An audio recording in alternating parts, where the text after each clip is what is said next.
bersyukur Tuhan buat kesempatan yang Tuhan Yesus berikan pada kami pada pagi hari ini.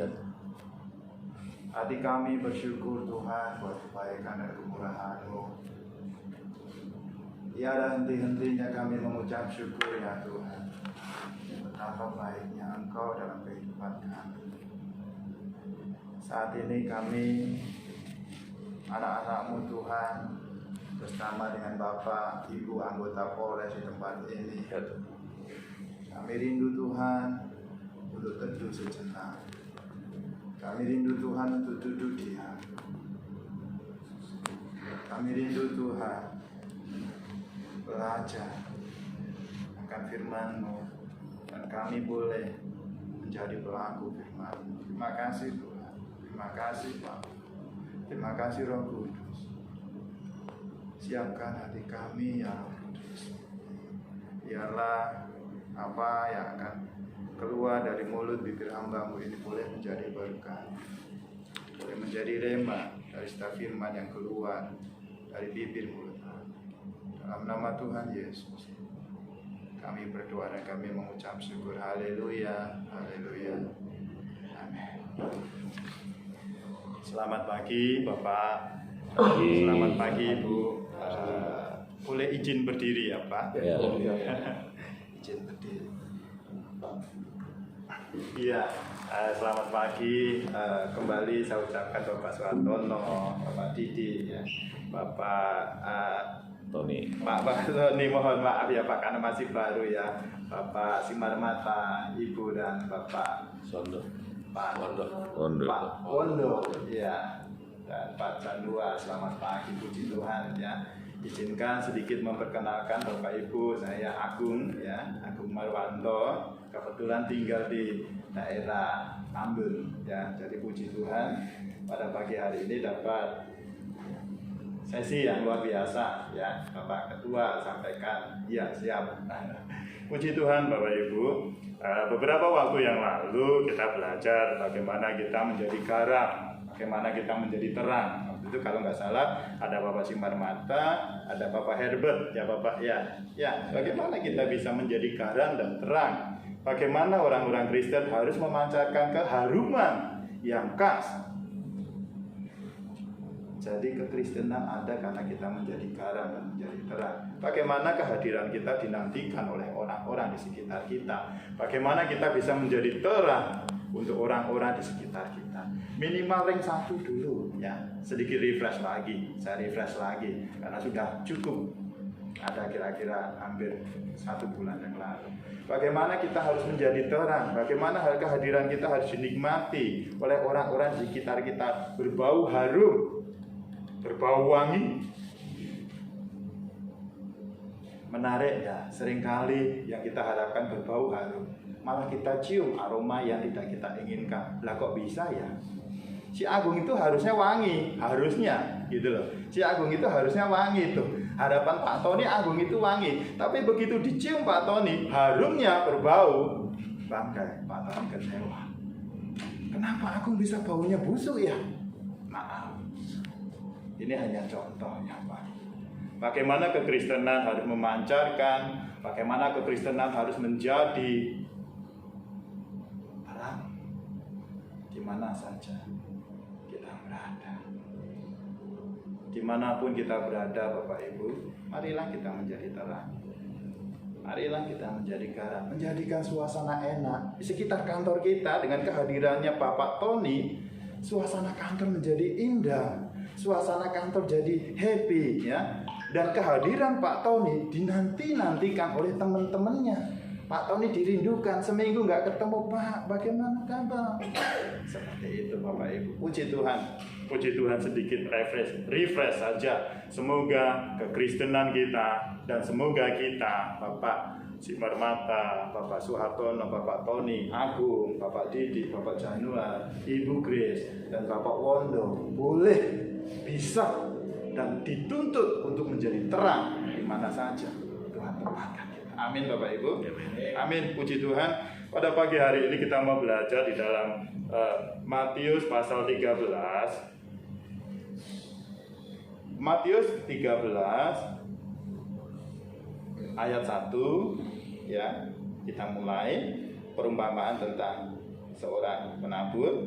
Izin Bapak Suhartono untuk boleh membantu Bapak. 13 ayat Ya. 1. Iya. Perikopnya perumpamaan tentang seorang penabur sampai dengan ayat yang ke-8 ya Bapak. Baik, 9 Bapak. Ya. Bapak Ibu, firman Tuhan terambil dari Matius pasal 13 ayat 1 sampai 9. Lembaga Alkitab Indonesia memberikan judul dalam perikop ini perumpamaan tentang seorang penabur. Pada hari itu keluarlah Yesus dari rumah itu dan duduk di tepi danau. Maka datanglah orang banyak berbondong-bondong lalu mengurumuni dia, sehingga ia naik ke perahu dan duduk di situ, sedangkan orang banyak semuanya berdiri di pantai. Dan dia mengucapkan banyak hal dalam perumpamaan kepada mereka, katanya, adalah seorang penabur keluar untuk menabur. Pada waktu ia menabur, sebagian benih itu jatuh di pinggir jalan, lalu datanglah burung dan memakannya sampai habis. Sebagian jatuh di tanah yang berbatu dan yang tidak banyak tanahnya, lalu benih itu pun segera tumbuh karena tanahnya tipis. Tetapi sesudah matahari terbit, layulah ia dan menjadi kering karena tidak berakar. Sebagian lagi jatuh di tanah di tengah semak duri, lalu makin besarlah semak itu dan menghimpitnya sampai mati. Dan sebagian jatuh di tanah yang baik, lalu berbuah. Ada yang 100 kali lipat, ada yang 60 kali lipat, ada yang 30 kali lipat. Siapa bertelinga, hendaklah ia mendengar. Amin. Demikian. Ibu. Amin. Terima kasih Bapak Pendeta Suhartono sudah dibantu membacakan perumpamaan. Bapak Ibu, kalau kemarin kita tentang perumpamaan garam dan terang. Pada pagi hari ini kita mau belajar dari seorang petani ya, di mana Tuhan Yesus sering mengambil contoh dari ilustrasi kehidupan sehari-hari. Di sini kita dari petani atau dari seseorang yang bekerja yang berhubungan dengan tanaman. Bapak Ibu yang terkasih di dalam Tuhan Yesus, perumpamaan yang pertama, pada waktu ia menabur, sebagian benih jatuh di pinggir jalan, lalu datanglah burung memakannya sampai habis. Dalam hal ini kita berbicara, kita mau belajar bagaimana respon kita. Di sini diingatkan bagaimana setiap respon kita dalam mendengar, melakukan firman Tuhan. Karena bagaimana bisa melakukan kalau kita tidak mendengar dengan baik. Pada saat firman Tuhan disampaikan, mari kita memberi respon yang baik. Pada saat respon kita baik, itu pun belum tentu nanti akan menjadi pelaku yang baik. Tapi setidaknya ada dari 100% yang sudah disampaikan, ada mungkin 50%, atau mungkin 30%, atau mungkin bahkan 20%, atau mungkin 10%, tapi ada yang masuk di dalam hati kita dan kita lakukan di dalam kehidupan kita. Firman ditaburkan sama Bapak Ibu, tapi respon kita yang berbeda. Kalau saya sikapi ada beberapa teman yang pada saat firman Tuhan disampaikan, dia tidak mengambil sikap yang baik. Dia asal, dia melakukan sambilan, dia melakukan pekerjaan sembari saat Bapak Pendeta di depan menyampaikan firman Tuhan. Sehingga respon yang dihasilkan, sehingga manfaat yang dihasilkan dari firman Tuhan, seperti tadi yang tersebut, baru disampaikan sudah lupa, baru disampaikan sudah lupa. Seringkali itu kejadian sama saya. Firman Tuhan minggu depan apa? Kebetulan ada Bapak Gembala dan saya membantu karena saya tugas sehari-hari saya adalah seorang pedagang ya. Saya seorang pedagang, kebetulan kantor ada di Grand Wisata. Firman Tuhan kemarin apa, Gung? Aduh, aku lupa, Pak. Bagaimana kita bisa menjadi lupa, apalagi melakukannya? Mari, Bapak Ibu, terkasih dalam Tuhan Yesus, ya, jangan sampai firman itu ditaburkan dan dimakan burung, sehingga kita nggak dapat apa-apa, kita kosong gitu loh. Bagaimana kita bisa melakukan kalau dengar saja kita nggak sungguh-sungguh? Mari kita memberi respon yang baik. Kalau perumpamaan yang pertama, responnya sudah tidak baik, sehingga firman Tuhan belum masuk. Tadi dikatakan dan datanglah burung dan memakannya sampai habis. Nggak dapat apa-apa aku. Dapatnya apa? Ya datang saja. Ya gereja aja, tapi pulang ya pulang saja. Tidak ada sesuatu dalam dirinya yang bisa. Dengan kata lain, tidak ada nutrisi yang menjadi vitamin jiwa yang bisa masuk dalam hari hidupnya. Yang kedua, Bapak Ibu, sebagian jatuh di tanah yang berbatu-batu, yang tidak banyak tanahnya. Lalu benih itu pun segera tumbuh, tapi karena tanahnya tipis. Tapi sesudah matahari terbit, layulah ia dan menjadi kering karena tidak berakar. Yang kedua, responnya sih sudah agak baik, Bapak Ibu. Responnya sudah agak baik, karena ada tanahnya. Jadi ada kerinduan untuk mendengar firman Tuhan. Tapi karena desakan ekonomi, kita hidup di daerah Bekasi yang cukup keras, mencari uang susah, ya. Desakan-desakan, tekanan, tadi sharing dengan Pak Januar, gimana Pak bisnis info, ya kan? Saya tanya karena saya bisnis chemical. Ya, begitu Pak Agung, margin sekitar 10% ya Bapak ya. 7, bahkan 7. Begitu susahnya gitu loh. Maksudnya apa? Firman Tuhan masuk di dalam hati kita, tapi kadang tekanan dari luar, desakan ekonomi, sehingga hal itu menjadi tekanan, menjadi himpitan. Kebutuhan yang harus diselesaikan, uang kontrakan yang harus diselesaikan. Kalau saya target Indonesia yang harus saya kejar, bagaimana? Sering kali dan kerap kali saya juga tertekan, seperti yang cerita nomor 2. Kok bagaimana Bekasi puji Tuhan. Kok bagaimana Jateng, kok bagaimana Jawa. Wah, kalau semuanya ya tertekan juga gitu loh, karena ya memang kita ditugaskan gitu loh untuk bagian dagang. Masalahnya dagangnya konteksnya luas gitu Pak, konteksnya luas. Jadi kita juga puji Tuhan harus berpikir luas juga. Hal ini kerap kali menjadi tekanan, sehingga saya tidak menjadi pelaku firman yang baik. Yang saya utamakan adalah target pribadi, target tim, target jabat, target Jateng, target Indonesia. Bagaimana target firman Tuhan yang harus saya lakukan dalam kehidupan saya lupa. Untunglah saya ada di sekitar bapak-bapak, ada Pak Januar, Pak Didi, Pak Tony, Bapak Pendeta Suhartono, yang terus mengajak saya, ayo maju terus. Tadi saya sharing sama Pak Didi, kalau ngomong bisnis saya banget gitu loh. Tapi saya kalau firman Tuhan, saya kayaknya harus duduk diam di bawah bapak-bapak, mendengarkan. Belum layak sebenarnya saya ngomong. Tadi Bapak Didi, yang benar Pak, saya cuma bilang gitu, saya harusnya duduk, karena kan saya sangat-sangat junior.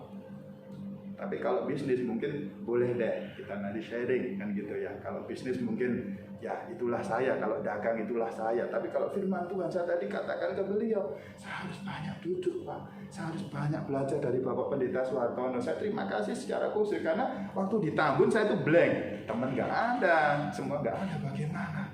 Untung Tuhan taruh juga beliau, ya kan? Gak kebetulan, saya yakin bahwa Tuhan taruh Bapak Didik, Bapak Tony, Bapak Januar, Ibu Grace, Ibu Bapak satunya, Bapak Simarmata. Saya yakin lah bahwa kita ada di tempat yang tepat, dan tidak kebetulan kita ada di tempat ini. Amin Bapak Ibu. Amin.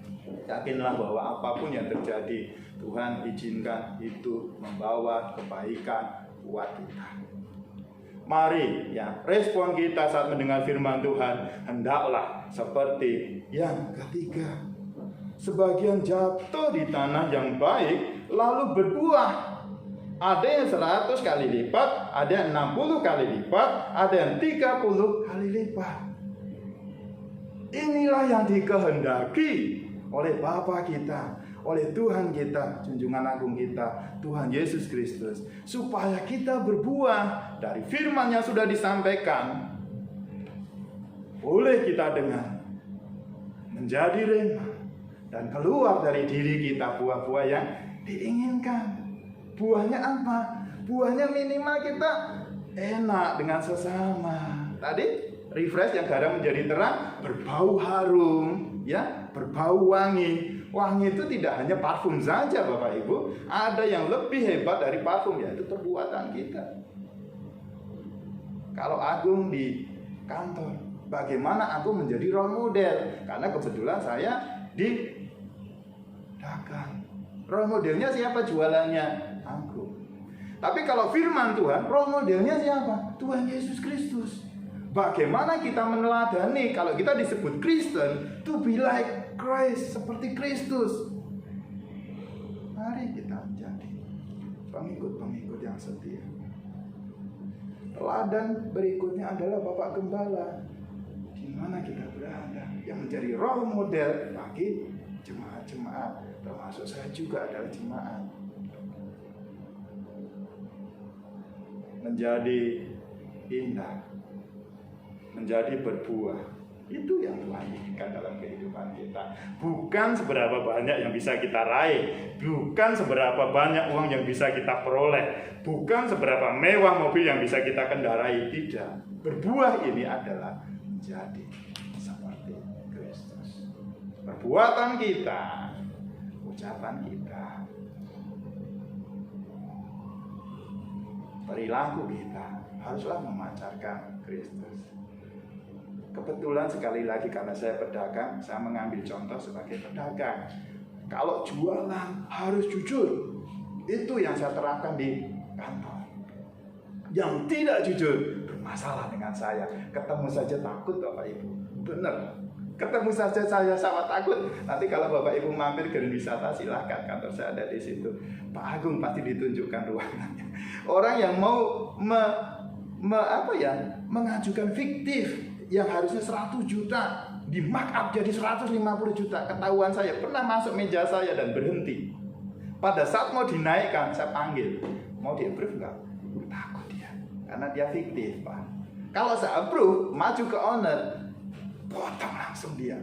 Pasti, karena saya pun sebenarnya sudah tahu, tapi saya taruh karena Pak, nggak bener ya, jangan dilanjutin. Nyanyi Pak, minta supaya di approve. Saya panggil aja langsung, Pak B, Bapak mau di approve, ini bener, udah ketakutan. Udah Pak, berhenti di sini saja. Ini contoh bahwa role model itulah yang harus kita lihat. Tuhan Yesus Kristus yang pertama. Terus bagaimana kita di dalam keluarga? Ya Bapak,